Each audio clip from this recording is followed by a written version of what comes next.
எனக்கு கால் பண்ணு மச்சி. சத்தம் பத்தாது விசில் போடு, குத்தம் பார்க்காம விசில் போடு. தமிழக வெற்றி கழகம் தொடங்கிய நாள் முதலே பரபரப்பான கொடி அறிமுகம், கொடி பாடல் அறிமுகம் அப்படின்னு இந்த தமிழக வெற்றி கழகத்தின் பேர் அறிமுகம்னு ரொம்ப பரபரப்பாகவே இருந்துச்சு.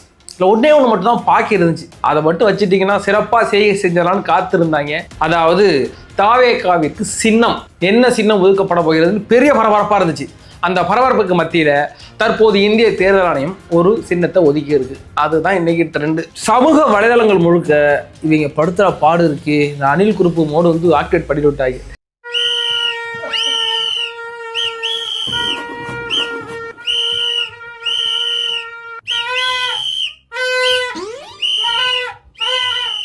சரி, என்ன நடந்துகிட்டு இருக்கு, எப்படி இந்த விசில் சின்னம் கிடைத்து விரிவாக பார்க்கலாம். நான் உங்கள் எங் தாத்தா.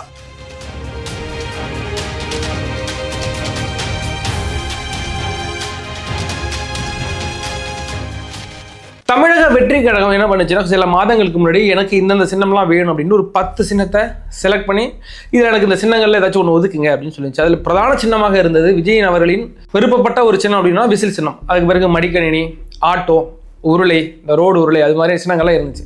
அதில் விஜய் அவர்கள் தேர்ந்தெடுத்தது விசில் சின்னம். அதை தான் அப்ளை பண்ணியிருந்தாங்க. தற்போது இந்திய தேர்தல் ஆணையம் விசில் சின்னத்தை ஒதுக்கியிருக்கு.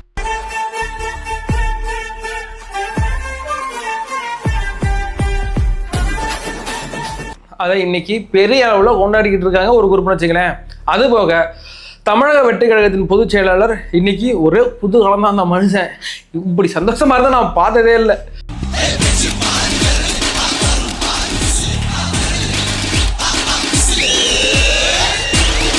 இன்னொரு மிக முக்கியமாக பார்க்க வேண்டிய விஷயம் என்னன்னா, காங்கிரஸ் கட்சியின் டேட்டா அனலிஸ்ட் ஏற்கனவே சொல்லியிருந்தோம்ல பிரவீன் சக்கரவர்த்தி, அவர் ஒரு ட்வீட் ஒன்று போட்டிருக்கிறார். அவர் என்ன ட்வீட் போட்டிருக்கிறார் அப்படின்னு பார்த்தா, the TN 2026 election whistle is blown, all parties are ready to set go அப்படின்னு போட்டிருக்கிறார்.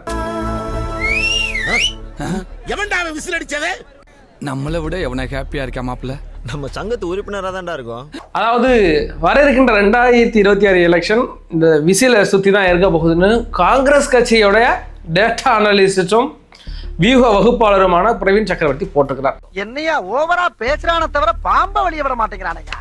இன்னும் ஒரு தீர்க்கமான முடிவு எடுக்காம, ஏன்னு மற்ற பார்ட்டிஸ் எல்லாருமே அவங்களுடைய கூட்டணியோட வலுவா இருக்கிறாங்க. அறிவிச்சாச்சு இந்திய கூட்டணிக்குன்னு ஒரு தனி குரூப் ஒதுங்கி வச்சு ஏற்கனவே இந்த இந்தியா கூட்டணி ஒரு வலுவா இருக்கு. அவங்க யாரும் பிரிஞ்சு வர மாதிரி தெரியல. விஜய் தனித்து தான் விடப்பட்டிருக்கிறாரா அப்படின்ற கேள்வி எழுந்திருக்கிறது. அந்த நேரத்தில் இன்னும் காங்கிரஸ் மட்டும்தான் கொக்கி போட்டுட்டு இருக்கிறாங்க. அவங்க வந்துட்டாங்கன்னா ஆரம்பிச்ச வேண்டியதான் அப்படின்ற லெவலில் தான் இருக்குது. இந்த விசில் சின்னம் ஒதுக்கப்பட்ட அரை மணி நேரம் கூட இருக்காங்க, வேற லெவல் ரீச் பண்ணிட்டு இருக்கு இந்த அனில் மூவோட ஆக்டிவேட் பண்ண அந்த குரூப்.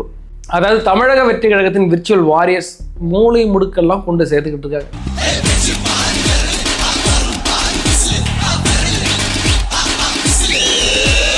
ஃபேஸ்புக்கை திறந்தாலும் அதே தான் வருது, ட்விட்டரை திறந்தாலும் அதே தான் வருது. அந்த பக்கம் போக முடியல, எங்கே பார்த்தாலும் விசில் சத்தம் கேட்டுக்கிட்டே இருக்குது. நம்ம மியூசிக் இருக்குல்ல, ஸ்டார்ட் த விசில்ஸ். ஏற்கனவே ஒரு பிராண்டான சின்னம் ஒதுக்கப்படுமா தாவேகாவுக்கு? ஏன்னு கேட்டிங்கன்னா அங்கே இரட்டலை இருக்கிறது, இந்த பக்கம் உதயசூரியன் இருக்கிறது. அதே மாதிரி ஒரு பிராண்டான சின்னம், எப்படி ஒரு சின்னம் காலத்துக்கு நிலச்சி நிற்கிற மாதிரி ஒரு சின்னம் அப்படின்னு ஒரு சின்னம் கிடைக்குமா அப்படின்னு பார்த்தேன். தேர்தல் ஆணையம் ஒரு பிராண்டான சின்னமாக கொடுக்கணும்லாம் யாரும் எதிர்பார்க்கல. நீ எந்த சின்னத்தினாலும் கொடு, அதை நான் பிராண்ட் ஆக்கிக்கிறேன் அப்படிங்கிற லெவலில் இன்னைக்கு பெரிய அளவில் இந்த விசில் சின்னத்துக்கு பிராண்ட் ஓடிக்கிட்டு இருக்கு. ஏற்கனவே விஜய் அவர்கள் பல படங்களில் இந்த விசில் சம்பந்தமாகவே சில காட்சிகள், போக்கிரி படத்தில் அந்த ஆட்டோ சீனில் விசில் அடிக்கிற சீனாக இருக்கட்டும், அது மாதிரி நிறைய சீன்கள் இருக்குது.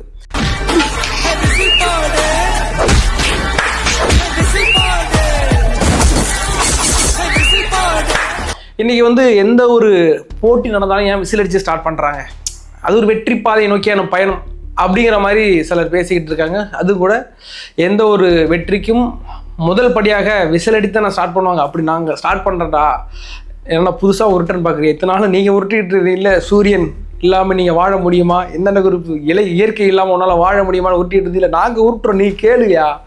அதே மாதிரி இன்னைக்கு தாவேகா விர்ச்சுவல் வாரியர்ஸ் உருட்டு உருட்டிட்டு இருக்காங்க, வயிறு எரியுது.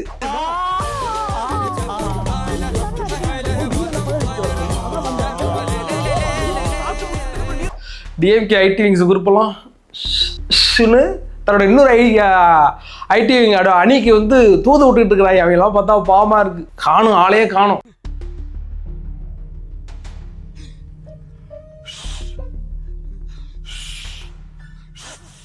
நம்ம பையன் ஒருத்தர் போனாரு, அங்கே சொல்லிட்டு இருந்தாங்களாம் விசில் சின்னம் கிடச்சிட்டு ஏதோ 2-3 பேர் பேசிக்கிட்டு இருக்காங்க, அதுக்குள்ளே ரீச் ஆகிட்டு இருந்தேன் அப்படின்றான்.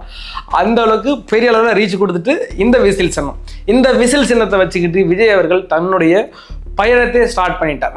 விஜய் அவர்கள் தன்னுடைய பரப்புரை இன்னும் ஜனவரி 26 or 27 ஸ்டார்ட் பண்ணுறான்னு நினைக்கிறேன். அதோட டீட்டெயில் அப்டேட் மிக கூடிய விரைவில் உங்கள்கிட்ட நான் ஷேர் பண்ணுறேன். அப்படி தொடங்கிட்டால் விஜய் அவர்களுக்கு என்ன மாதிரியான நெருக்கடிகள் இருக்கும் அப்படிங்கிறது பெரிய கேள்விக்குறியா இருக்கு. ஏன்னு கேட்டிங்கன்னா கரூர் ஸ்டாம்பேர் மாதிரி ஒரு ஸ்டாம்பேர் நடந்திருக்கிற பட்சத்தில் விஜய் அவர்கள் தற்போது எங்கள் இடத்துலையும் பார்த்தீங்கன்னா இப்போ காஞ்சிபுரத்தில் இருந்தாலும் சரி, ஈரோட்டில் இருந்தாலும் சரி, ஒரு தனியான ஒரு அறையில் இல்லைன்னா ஒரு அரங்கத்தில் தன்னுடைய பரப்புரை நடத்திட்டு இருக்கிறார். இந்த பரப்புரை எப்படி வந்து செட் ஆகும்? தேர்தல் பரப்புரைனாலே இப்போ வந்து மைக்கை பிடிச்சிட்டு வேணும் நின்று பேசுகிறதானே செட் ஆகும். விஜய் அவர்களுக்கு என்ன மாதிரியான கட்டுப்பாடு விதிக்கப்பட போகிறது? இந்த தமிழக அரசு பாதுகாப்பு கொடுக்குமா? விஜய் அவர்கள் நாளைக்கு ரோட்டில் இறங்கி பிரச்சாரம் பண்ணால் இந்த தமிழக அரசு இந்த கரூர் ஸ்டாம்பேடை காமிச்சியே பயமுறுத்தியே நீங்கள் வரக்கூடாது, போகக்கூடாது அப்படின்னு பல கட்டுப்பாடுகள் இருக்கும். ஏன்னா பிரச்சாரம் வந்து உங்களுக்கு தேர்தல் பிரச்சாரங்கள் உங்களுக்கு தெரியும். அப்படியே ஒரு ஊருக்கு ஒரு நாளைக்கு 4 ஊர் 5 ஊர் பிரச்சாரம் பண்ணிட்டு போகணும். என்கிட்ட விஜய் அவர்களின் கட்சி புதிய கட்சி, தாவேக்காங்கிறது புதிய கட்சி. இது ஏற்கனவே திமுக அதிமுகனா அது பழமையான கட்சி. அதுக்கு பல நபர்கள் வருவார்கள் அந்தந்த ஏரியாவில் கவர் பண்ணுறதுக்கு. ஆனால் தாவேக்காங்கிறது ஒட்டு மொத்தமாக விஜயின் முகமாக இருக்கிறது. அப்படி இருக்கிற பட்சத்தில் விஜய் தான் எல்லா ஏரியாவுக்கும் போய் பிரச்சாரம் பண்ணணும். அவர் முகம்தான், அவரை பார்க்குறதா நிறைய கூட்டங்கள் இருக்கும். அப்படி கூட்டம் கூடும்போது இந்த அரசு என்ன மாதிரியான பாதுகாப்பை கொடுக்க போகிறது விஜய் அவர்களுக்குங்கிறது மிகப்பெரிய $1 million கொஸ்டினாக இருக்குது. இது பெரிய ஒரு தடங்களாக ஏற்படுத்தக்கூடிய விஷயங்களாக தான் இருக்குது. ஏன்னு கேட்டால் நாளைக்கு விஜய் போனால் எல்லாரும் ஏறி பாஞ்சா, அதாவது விஜய்க்கு மிகப்பெரிய பலமும் இந்த கூட்டம் தான், பலவீனமும் இந்த கூட்டம் தான்.